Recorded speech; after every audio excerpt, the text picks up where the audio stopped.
Star Tamil செய்திகள். முதலில் தலைப்புச் செய்திகள்.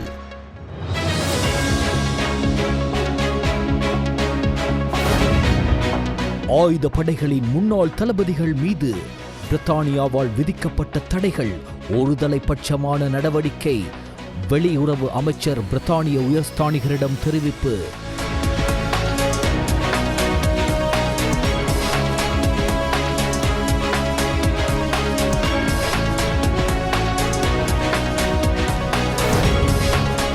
தேசபந்து தென்னக்கோனை பொலிஸ்மா அதிபர் பதவியிலிருந்து நீக்கும் முன்மொழிவு ஏப்ரல் 8 மற்றும் 9 திகதிகளில் விவாதிக்கப்பட்டு வாக்கெடுப்புக்கு எடுத்துக் கொள்ளப்படும்.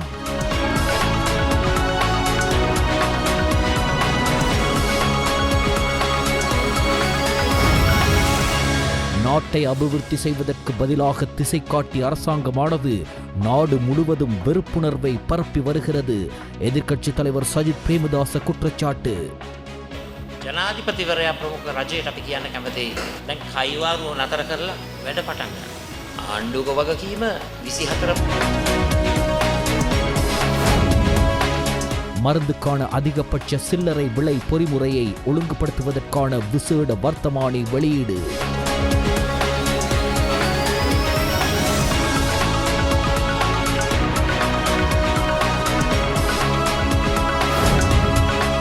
இந்தியாவை நாம் நிராகரித்தால் நாம் ஒருபோதும் வளர்ச்சியடைய மாட்டோம்.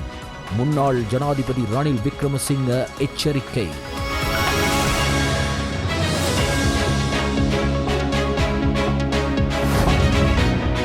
பாரிய மின்னல் தாக்கம் மற்றும் பலத்த மழை தொடர்பில் முன்னெச்சரிக்கை அறிவிப்பை வளிமண்டலவியல் திணைக்களம் விடுத்துள்ளது.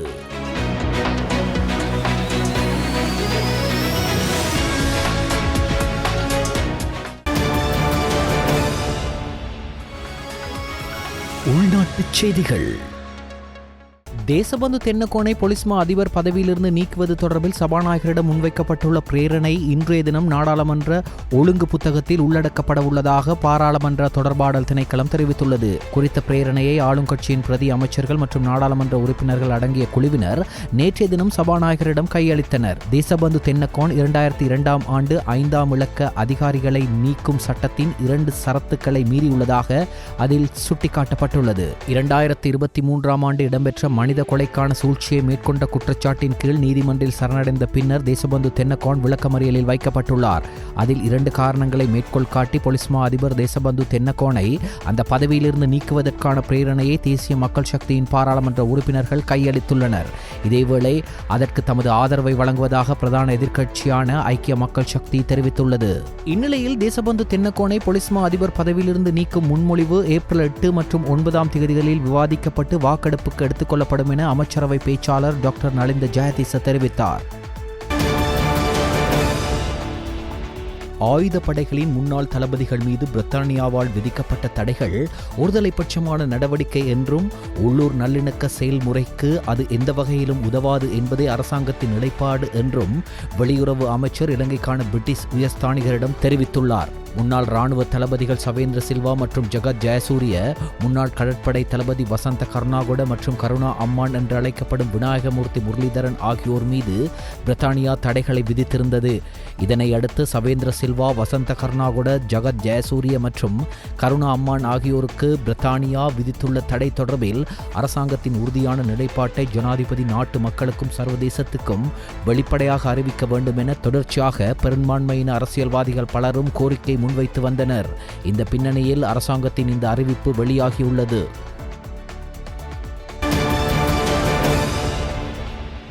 அமெரிக்க தூதுவர் திருமதி ஜூலி சங்குடன் பெருந்தோட்ட மற்றும் சமூக உட்கட்டமைப்பு அமைச்சர் சமந்த வித்யாரட்ன ஆகியோருக்கு இடையிலான சந்திப்பு அமைச்சில் இடம்பெற்றது. தோட்ட உரிமையாளர்களுக்கு வீட்டு வசதி மற்றும் பிற சலுகைகளை வழங்குவதில் புதிய அரசாங்கத்தின் நியாயமான மற்றும் பாரபட்சமற்ற அணுகுமுறைக்கு தூதுவர் தனது பாராட்டுக்களை தெரிவித்தார். எதிர்காலத்தில் நாட்டின் பொருளாதார வளர்ச்சியை அதிகரிக்க தேயிலை, தேங்காய் மற்றும் ரப்பர் துறைகளில் செயற்படுத்த வேண்டிய நவீனமயமாக்கல் குறித்தும் நீண்ட பேச்சுவார்த்தை நடைபெற்றன.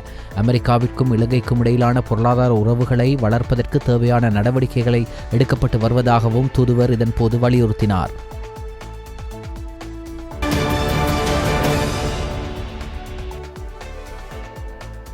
இலங்கைக்கான செக் குடியரசின் தூதுவர் கலாநிதி எலிஸ்கா சிகோவா அவர்கள் பிரதமர் கலாநிதி ஹரிணி அமரசூரியவை அலரி மாளிகையில் சந்தித்தார். இந்த சந்திப்பில் இரு நாடுகளுக்கும் இடையிலான நீண்டகால நட்புறவு மீண்டும் வலியுறுத்தப்பட்டதுடன் இருதரப்பு ஒத்துழைப்பை மேம்படுத்துவதற்கான புதிய நடவடிக்கைகள் குறித்தும் கலந்துரையாடப்பட்டது. இலங்கைக்கான செக் குடியரசின் தொடர்ச்சியான ஆதரவை பிரதமர் இதன்போது பாராட்டினார். நாட்டின் அரசியல் ஸ்திரத்தன்மை மற்றும் மக்களின் நம்பிக்கையை பிரதிபலிக்கும் வகையில் ஜனநாயக ஆட்சி முறைக்கான புதிய அரசாங்கத்தின் அர்ப்பணிப்பு மற்றும் 2 அமைதியான தேர்தல்களை வெற்றிகரமாக நடைமுறைப்படுத்தியமைக்கு தூதுவர் தனது பாராட்டுக்களை தெரிவித்தார். ராஜதந்திர மற்றும் பொருளாதார உறவுகளை வலுப்படுத்துவது குறித்தும் இந்த சந்திப்பின் போது கலந்துரையாடப்பட்டது. தூதுவர் சிகோவா இரு நாடுகளுக்கும் இடையே தற்போதுள்ள ஒப்பந்தங்களின் முக்கியத்துவத்தை சுட்டிக்காட்டியதுடன் முக்கிய துறைகளில் ஒத்துழைப்பை விரிவுபடுத்த தனது அரசாங்கத்தின் விருப்பத்தை வெளிப்படுத்தினார். இரு நாடுகளுக்கும் இடையே விஞ்ஞானம் மற்றும் கல்வி தொடர்பான புரிந்துணர்வு ஒப்பந்தம் ஒன்றை கைச்சாத்திடுவதற்கான சாத்தியக்கூறுகள் குறித்து கலந்துரையாடப்பட்டதுடன் அதற்கு கல்வி பரிமாற்ற நிகழ்ச்சி திட்டங்கள், ஆராய்ச்சி ஒத்துழைப்பை மேம்படுத்துதல் மற்றும் அறிவு பரிமாற்ற திட்டங்களை சேர்ப்பது குறித்தும் கவனம் செலுத்தப்பட்டது. சூழல் பாதுகாப்பு மற்றும் நகர நிலைப்பேற்று தன்மைக்காக விசேடமாக தயாரிக்கப்பட்ட தேசிய அளவிலான திட்டமான கிளீன் ஸ்ரீலங்கா திட்டம் குறித்து தூதுவருக்கு பிரதமர் விளக்கமளித்ததுடன் இலங்கையின் கலாசார பாரம்பரியம், இயற்கை சூழல் மற்றும் சுற்றுச்சூழல் முறைமைகளை அனுபவிக்க செக் நாட்டின் சுற்றுலா பயணிகளுக்கு அழைப்பு விடுத்தார். இச்சந்திப்பில் செக் குடியரசில் உள்ள இலங்கை தூதரகத்தின் சிரேஷ்ட அதிகாரிகள் உட்பட இலங்கையை பிரதிநிதித்துவப்படுத்தி பிரதமரின் செயலாளர் பிரதீப் சபுதந்தரி, வெளிவிவகார அமைச்சின் ஐரோப்பிய மற்றும் வட அமெரிக்க பிரிவின் பணிப்பாளர் நாயகம் PRSS குணரத்ன ஆகியோர் கலந்து கொண்டனர்.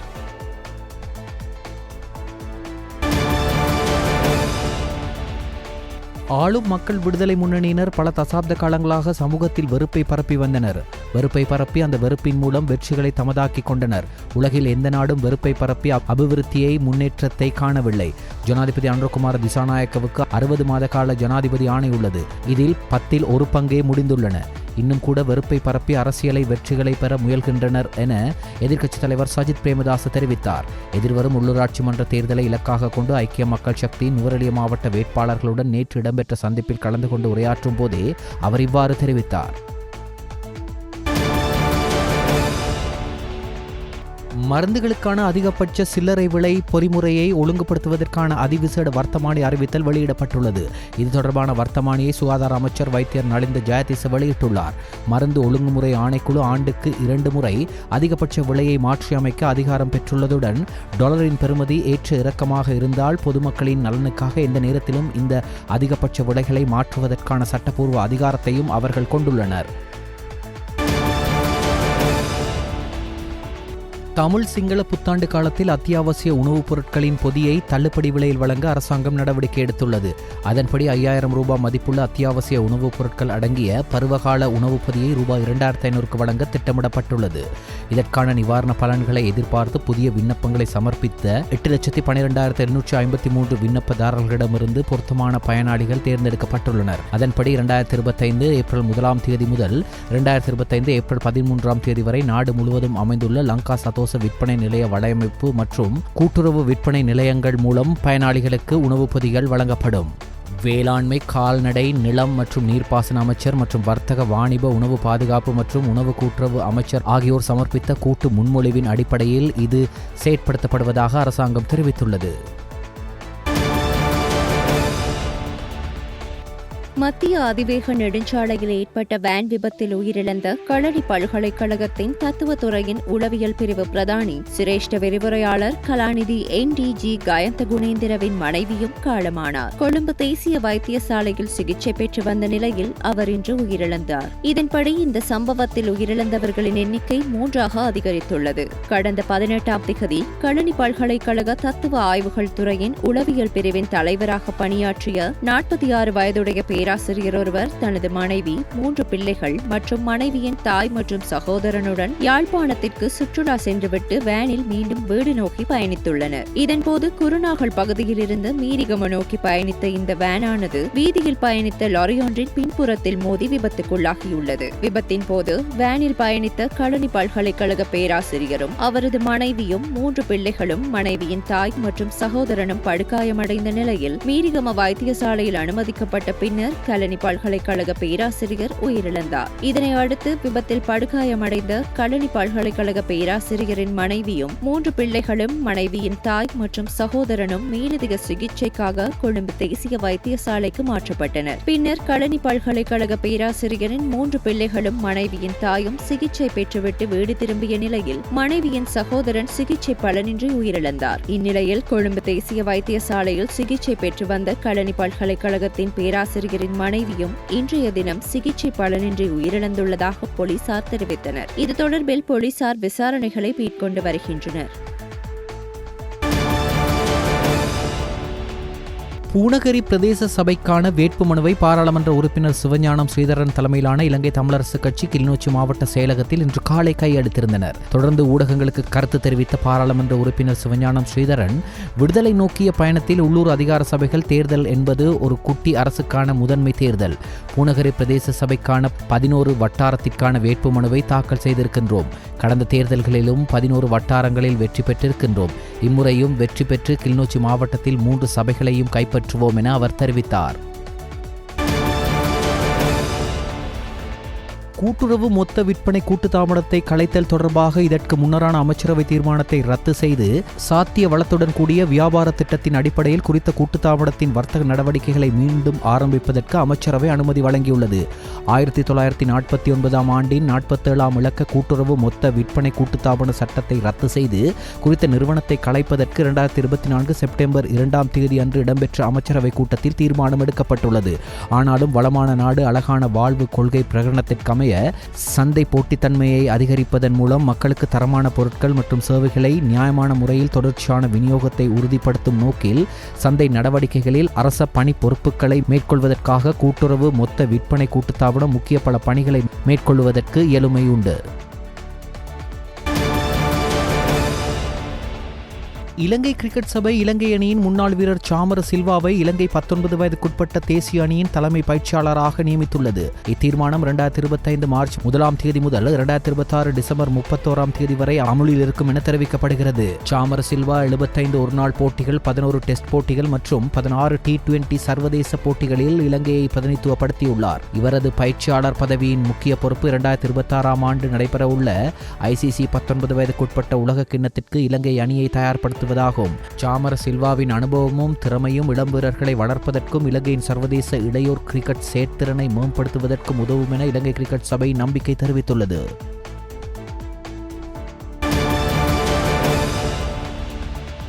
கிராண்ட் பாஸ் நாகலகம் வீதி பகுதியில் 2 பேர் மீது துப்பாக்கி சூடு நடத்தி காயம் ஏற்படுத்திய சம்பவம் தொடர்பில் சந்தேக நபரான துப்பாக்கிதாரி கைது செய்யப்பட்டுள்ளார். கிராண்ட் பாஸ் போலீஸ் நிலைய அதிகாரிகள் குழுவொன்றினால் சந்தேக நபர் கைது செய்யப்பட்டுள்ளார். கடந்த 17ஆம் திகதி இரவு நேரத்தில் கிராண்ட் பாஸ் போலீஸ் பிரிவுக்குட்பட்ட நாகலகம் வீதி பகுதியில் மோட்டார் சைக்கிளில் வந்த இருவர் 2 பேரை நோக்கி இவ்வாறு துப்பாக்கி சூடு நடத்தியிருந்தனர். கைது செய்யப்பட்ட சந்தேக நபர் 32 வயதுடைய கிராண்ட் பாஸ் பகுதியை சேர்ந்தவர் என தெரிவிக்கப்படுகிறது. சந்தேக நபர் புதுக்கடை இலக்கம் 4 நீதவான் நீதிமன்றத்தில் ஆஜர்படுத்தப்படவுள்ளதுடன் இந்த குற்ற செயலுக்கு ஆதரவு வழங்கியதாக சந்தேகிக்கப்படும் 3 ஆண் சந்தேக நபர்களும் மற்றும் பெண் சந்தேக நபர் ஒருவரும் இதுவரை விசாரணை அதிகாரிகளால் கைது செய்யப்பட்டுள்ளனர். கிராண்ட் பாஸ் போலீசார் மேலதிக விசாரணைகளை மேற்கொண்டு வருகின்றனர்.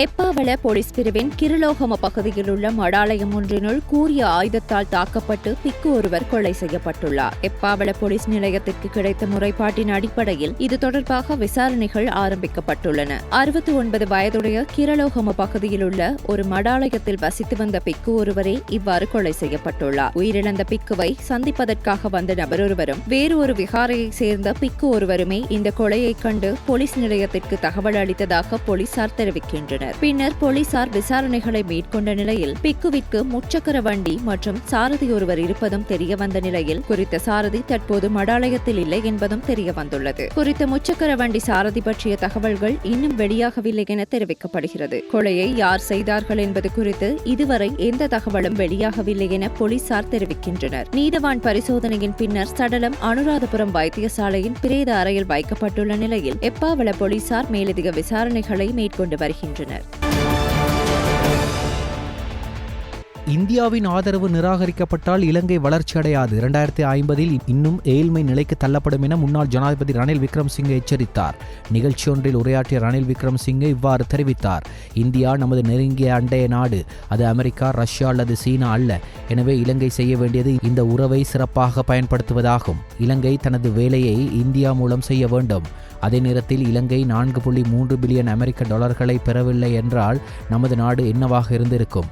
இந்தியாவின் அதானி குழுமத்தின் முதலீட்டு முயற்சி இலங்கைக்கு மேலும் பல முதலீடுகளை கொண்டு வந்ததாக அவர் சுட்டிக்காட்டினார்.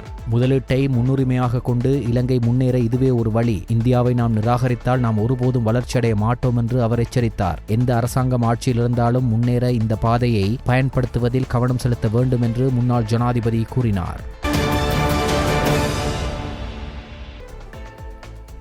9 வயது சிறுமியை பாலியல் ரீதியாக துஷ்பிரயோகம் செய்ததற்காக 59 வயதுடைய நபருக்கு கொழும்பு உயர்நீதிமன்றம் 15 ஆண்டுகள் கடுங்காவல் சிறை தண்டனை விதித்துள்ளது. விசாரணையின் முடிவில் உயர்நீதிமன்ற நீதிபதி நவரத்ன மாரசிங்க தீர்ப்பை வழங்கினார். இதனுடன் கூடுதலாக குற்றம் சாட்டப்பட்டவருக்கு ரூபாய் 75,000 அபராதம் விதித்த நீதிபதி அபராதம் செலுத்தப்படாவிட்டால் குற்றம் சாட்டப்பட்டவருக்கு கூடுதலாக 1 வருடம் சிறை தண்டனை விதிக்கப்படும் என்றும் உத்தரவிட்டார். மேலும் பாதிக்கப்பட்டவருக்கு 3 லட்சம் ரூபாய் இழப்பீடு வழங்க குற்றம் சாட்டப்பட்டவருக்கு உத்தரவிடப்பட்டது. இழப்பீடு வழங்கப்படாவிட்டால் குற்றம் சாட்டப்பட்டவர் கூடுதலாக 1 வருடம் கடுங்காவல் சிறை தண்டனை அனுபவிக்க நேரிடும் என்று நீதிபதி கூறினார். 59 வயது நடமாடும் காய்கறி விற்பனையாளருக்கு நீதிமன்றத்தால் இந்த முறையில் தண்டனை விதிக்கப்பட்டது. விசாரணையின் போது குற்றம் சாட்டப்பட்டவர் 2011ஆம் ஆண்டு 9 வயது பள்ளி மாணவியுடன் சாக்லேட் மற்றும் இனிப்புகள் கொடுத்து நட்பாக பழகி பாலியல் துஷ்பிரயோகம் செய்ததாக தெரியவந்தது. தீர்ப்பை வழங்குகையில் நீதிபதி இந்த சம்பவத்தை மிகவும் கடுமையான சம்பவம் என்று விவரித்தார். பாதிக்கப்பட்டவர் சமர்ப்பித்த சாட்சியங்கள் நீதித்துறை மருத்துவ அதிகாரியின் கண்டுபிடிப்புகளுடன் ஒத்துப்போகின்றன என்று நீதிபதி சுட்டிக்காட்டினார். இதுபோன்ற சம்பவங்களை ஒரு நாகரிக சமூகம் பொறுத்துக் கொள்ளாது என்று கூறிய நீதிபதி அவை அடிப்படையில் மனித குலத்திற்கு பொருந்தாத செயல்கள் என்று வலியுறுத்தினார். அதன்படி இதுபோன்ற கண்டிக்கத்தக்க செயல்களை இலகுவாக கையாள முடியாது என்றும் இதன் விளைவாக குற்றம் சாட்டப்பட்டவருக்கு 15 ஆண்டுகள் கடுங்காவல் சிறை தண்டனை விதிக்கப்படுவதாகவும் நீதிபதி வலியுறுத்தினார். இலங்கையின் முதல் கேபிள் கார் திட்டத்தின் முதல் கட்டம் இந்த ஆண்டு அக்டோபர் மாதத்திற்குள் நிறைவடையும் என்று எதிர்பார்க்கப்படுகிறது. மத்திய மலைநாட்டில் கம்பளை பிரதேசத்தில் அமைந்துள்ள அம்புலுவாவ மலை சிகரத்தில் இருந்து அம்புலுவாவ மத மற்றும் பல்லுயிர் வளாகம் வரை 1.8 கிலோமீட்டர் தூரத்தை உள்ளடக்கியதாக கேபிள் கார் திட்டம் வடிவமைக்கப்பட்டுள்ளது. இலங்கைக்கான சீன தூதுவர் குய் ஹென் ஹாங் கடந்த ஞாயிற்றுக்கிழமை கம்பள அம்புலுவாவிற்கு இந்த திட்டத்தை ஆய்வு செய்வதற்காக விஜயம் செய்த போது இந்த விடயம் தெரிவிக்கப்பட்டது. இந்த விஜயத்தின் போது சீன தூதுவர் அம்புலுவாவ அறக்கட்டளை தலைவரும் நாடாளுமன்ற உறுப்பினருமான அனுராத ஜெயரத்னவை சந்தித்தார். 18 ஆண்டுகளுக்கு முன் ஒரு சாத்தியக்கூறு ஆய்வு முடிக்கப்பட்டு இந்த திட்டம் சீன மற்றும் அமெரிக்க முதலீட்டாளர்களின் ஈடுபாட்டின் காரணமாக இப்போது யதார்த்தமாகி வருவதாக சீன தூதுவருடன் கலந்துரையாடிய அனுராத ஜெயரத்ன எம்பி கூறினார். இத்திட்டத்தால் கம்பளை உலகின் பிரபலமான சுற்றுலா தலமாக மாறும் என தான் நம்புவதாக அவர் குறிப்பிட்டுள்ளார். முன்னாள் ராஜாங்க அமைச்சர் எஸ் வியாளேந்திரன் லஞ்சம் அல்லது ஊழல் குற்றச்சாட்டுகளை விசாரணை செய்யும் ஆணைக்குழுவால் கைது செய்யப்பட்டுள்ளார். கைது செய்யப்பட்ட முன்னாள் ராஜாங்க அமைச்சர் புதுக்கட நீதிவான் நீதிமன்றத்தில் ஆஜர்படுத்தப்பட்ட நிலையில் எதிர்வரும் ஏப்ரல் மாதம் 1ஆம் தேதி வரையில் விளக்கமறியலில் வைக்கப்பட்டுள்ளதாக தெரிவிக்கப்பட்டுள்ளது. உள்நாட்டு மருந்து உற்பத்திக்கான மூலப்பொருட்களை இறக்குமதி செய்வதற்கு ஆண்டுதோறும் பெருந்தொகை வெளிநாடுகளுக்கு செல்கிறது. இந்த பணத்தை உள்நாட்டில் சேமிப்பதற்கும் தரமான மருந்துகளை உற்பத்தி செய்வதற்கும் தேவையான மூலப்பொருட்களை உள்நாட்டில் பூர்த்தி செய்வதற்கும் மூலிகை பயிர்ச்செய்கை மூலம் சமூகத்தின் பொருளாதாரத்தை வலுப்படுத்துவதற்கும் சுகாதார மற்றும் வெகுஜன ஊடக அமைச்சினால் தேசிய மூலிகை பயிர்ச்செய்கை திட்டம் மற்றும் மூலிகை சேகரிப்பு திட்டம் செயல்படுத்தப்பட்டுள்ளது. அதன்படி இலங்கை ஆயுர்வேத மருந்து கூட்டு தாபனத்திற்கு சொந்தமான மூலிகை தோட்டங்களை அபிவிருத்தி செய்யும் திட்டத்தின் ஆரம்ப நிகழ்வு இன்று சுகாதார மற்றும் வெகுஜன ஊடக அமைச்சின் வழிகாட்டுதலின் கீழ் குருநாகல் மாவட்டத்தில் உள்ள நிகவரட்டிய ரத்தனிகம மூலிகை தோட்டத்தில் நடைபெற்றது. சுகாதார மற்றும் வெகுஜன ஊடக அமைச்சர் வைத்தியர் நலிந்த ஜெயதிசா அவர்களின் கருத்தின்படி செயல்படுத்தப்படும் இந்த தேசிய திட்டத்தின் கீழ் இலங்கை ஆயுர்வேத மருந்து கூட்டு தாபனத்தின் நேரடி மேற்பார்வையின் கூட்டு தாபனத்திற்கு சொந்தமான நாடு முழுவதும் உள்ள 3 தோட்டங்கள் வணிக ரீதியான மூலிகை தோட்டங்களாக அபிவிருத்தி செய்ய திட்டமிடப்பட்டுள்ளது. சுகாதார அமைச்சின் கீழுள்ள உள்நாட்டு மருத்துவ பிரிவு, ஆயுர்வேத திணைக்களம், நாட்டின் அனைத்து மாகாண ஆயுர்வேத திணைக்களங்கள், மூலிகை தோட்டங்கள், ஆயுர்வேத, சித்த, யுனானி அனைத்து வைத்தியசாலைகள், அனுராதபுர சமூக சுகாதார மேம்பாட்டு சேவை மற்றும் நாட்டின் அனைத்து பிரதேச செயலக பிரிவுகளிலும் உள்ள உள்நாட்டு மருத்துவ அபிவிருத்தி அதிகாரிகள் ஆகியோரின் பங்களிப்புடன் இந்த திட்டம் செயல்படுத்தப்படுகிறது. மேலும் பாரம்பரிய மருத்துவர்கள், ஆயுர்வேத பாதுகாப்பு சபைகள், கிராமப்புற சமூக அடிப்படையிலான அமைப்புகள், மூலிகை விவசாயிகள் மற்றும் இலங்கை ஆயுர்வேத மருந்து உற்பத்தி கூட்டுத்தாபனம் உள்ளிட்ட அனைத்து அரசு நிறுவனங்களும் இணைந்து ஒரு விரிவான வேலை திட்டமாக இந்த தேசிய மூலிகை பயிற்சிகை திட்டம் நாடு முழுவதும் செயல்படுத்த திட்டமிடப்பட்டுள்ளது.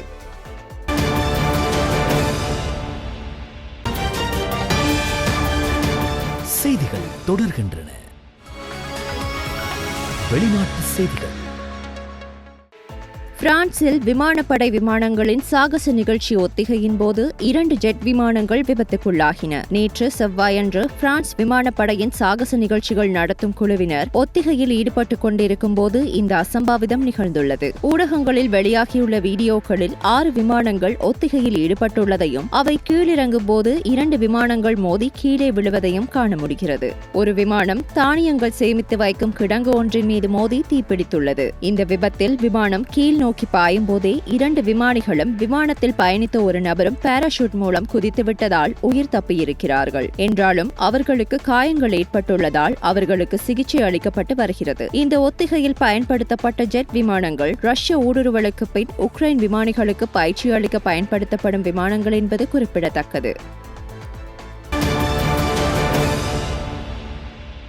தென்கொரியாவின் தெற்கத்திய பகுதிகளில் காட்டுத்தீ கொழுந்துவிட்டு எரிகிறது. வறண்ட வானிலை மற்றும் அதிவேக காற்று வீசுவதால் தீயை கட்டுப்படுத்தும் முயற்சிகள் தொடர்ந்து நடைபெற்று வருகின்றன. இந்த காட்டுத்தீயில் சிக்கி இதுவரை 16 பேர் உயிரிழந்துள்ளனர். மேலும் 19 பேர் காயமுற்றுள்ளனர் என அரசு அதிகாரிகள் தெரிவித்துள்ளனர். காட்டுத்தீ காரணமாக அண்டாங் மற்றும் இதர தென்கிழக்கு நகரங்கள் மற்றும் டவுன்களில் வசிப்பவர்கள் உடனடியாக அங்கிருந்து வெளியேற வேண்டும் என்று அதிகாரிகள் மேலும் தெரிவித்தனர். காட்டுத்தீ காரணமாக சுமார் 43,000 ஏக்கர் பரப்பளவு கொண்ட நிலம் பாதிக்கப்பட்டது. மேலும் நூற்றுக்கணக்கான கட்டமைப்புகள் சேதமடைந்தன. இதில் 1300 ஆண்டுகள் பழமை வாய்ந்த புத்த கோவிலும் அடங்கும். அண்டாங் பகுதியில் வசிக்கும் 5500க்கும் மேற்பட்டோர் தங்களது வீடுகளில் இருந்து வெளியேற அறிவுறுத்தப்பட்டுள்ளனர். முன்னதாக தீயணைப்பு துறையினர் காட்டுத்தீ பெரும்பாலும் அணைக்கப்பட்டு விட்டதாக தெரிவித்தனர். எனினும் வறண்ட வானிலை மற்றும் அதீத காற்றோட்டம் காரணமாக மீண்டும் காட்டுத்தீ பரவியுள்ளது. காட்டுத்தீயை கட்டுப்படுத்தும் பணிகளில் கிட்டத்தட்ட 9,000 தீயணைப்பு வீரர்கள் ஈடுபட்டுள்ளனர். மேலும் 130 ஹெலிகாப்டர்கள், நூற்றுக்கணக்கான வாகனங்கள் தீயை அணைக்க பயன்படுத்தப்பட்டு வருகின்றன. கடந்த 10 ஆண்டுகளில் இல்லாத மிக மோசமான அசாதாரண சூழ்நிலையை துருக்கி எதிர்கொண்டுள்ளது. இதனால் 1100க்கும் மேற்பட்டோர் கைது செய்யப்பட்டுள்ளனர். புதன்கிழமை இஸ்தான்புல் மேயர் ஊழல் குற்றச்சாட்டு சுமத்தப்பட்டு கைது செய்யப்பட்டார். அப்போதிலிருந்து பல்லாயிரக்கணக்கானோர் வீதிகளில் இறங்கி போராட்டம் நடத்தி வருகின்றனர். தனக்கு எதிரான குற்றச்சாட்டுகள் அரசியல் ரீதியானவை என்று எக்ரேம் இமாமோக்லு கூறுகிறார். அடுத்த தேர்தலில் அதிபர் ரிஷப் தையிப் எர்துவானின் வலுவான போட்டியாளராக அவர் கருதப்படுகிறார். ஆர்ப்பாட்டங்கள் பெரும்பாலும் அமைதியான முறையில் நடைபெற்றாலும் அதிபர் எர்துவான் அவற்றை கண்டித்தார். எதிர்க்கட்சி அமைதியை குலைத்து மக்களை பிரிக்க முயற்சிப்பதாக அவர் குற்றம் சாட்டியுள்ளார்.